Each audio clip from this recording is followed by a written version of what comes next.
Do you remember the moment you realized that the world had changed?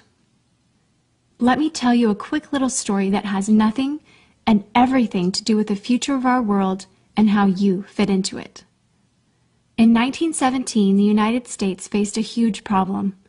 They were working hard to compete in the industrialized economy, and there was a shortage.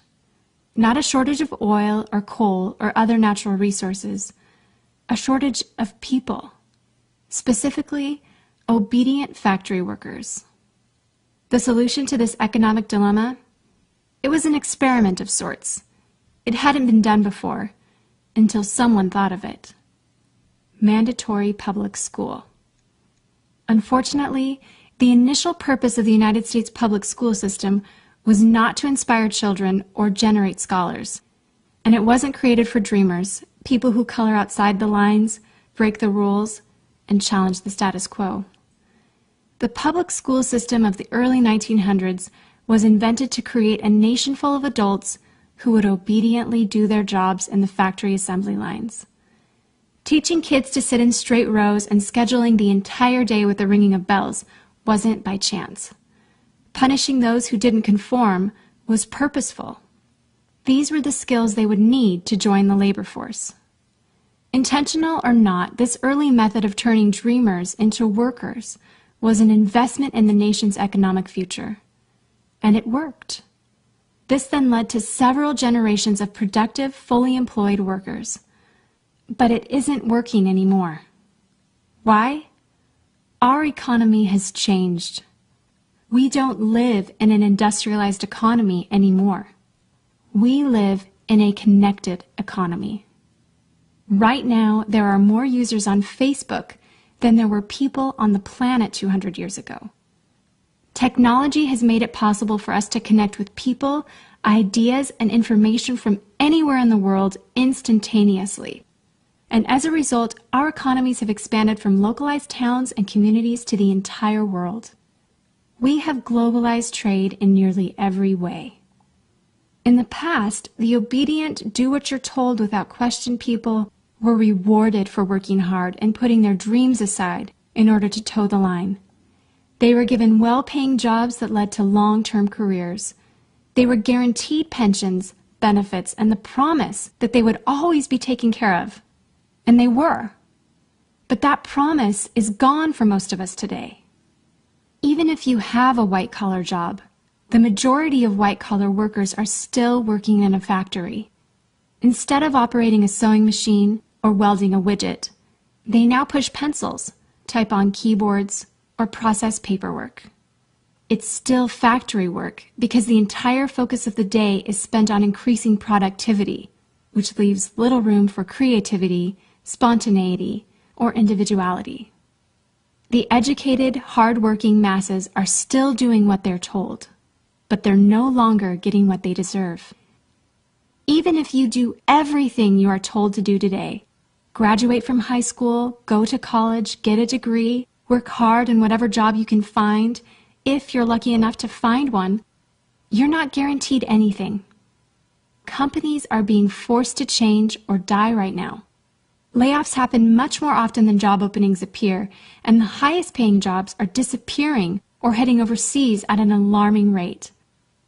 If you have a job where your boss tells you exactly what to do, he or she will always find someone cheaper than you to do it. Did you know that the average length of a job today is about 4.5 years? Contrast that to the 1960s when it was 40 years. The connected economy rewards a different group of people.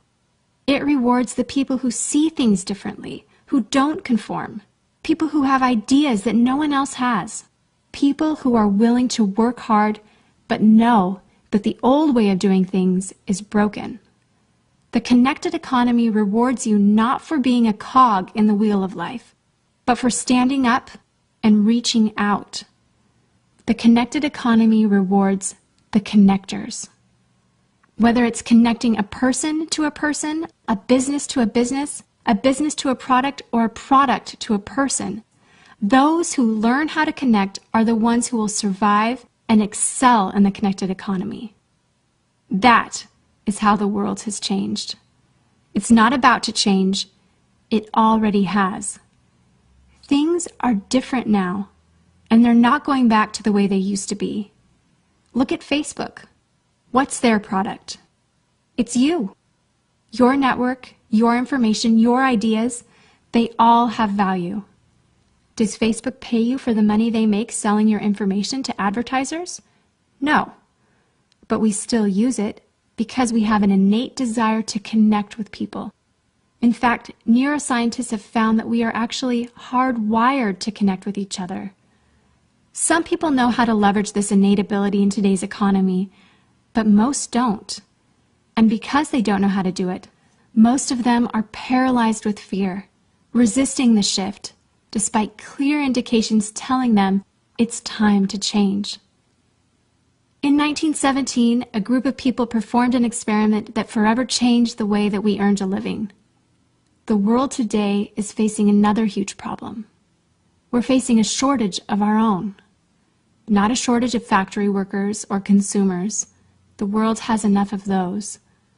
We have a shortage today of dreamers and connectors. And so, we're holding our own little experiment. And you happen to be the subject of it.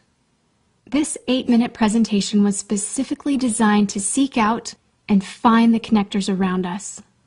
Those who recognize that we are on the brink of the next economic revolution, who are ready to thrive in the connected economy, and who are searching for the best way to do it. The internet and technology are rapidly changing the way that we do everything today, including how we make a living. It's not too late to embrace the change and find a way to make yourself relevant and profitable in our brave new world. And that's why we've invited you here today. We've created something that rewards you for connecting. It pays you for bringing people together behind a cause, product, or idea. And we have systematized it and made it so that you can do it from anywhere with anyone at any time.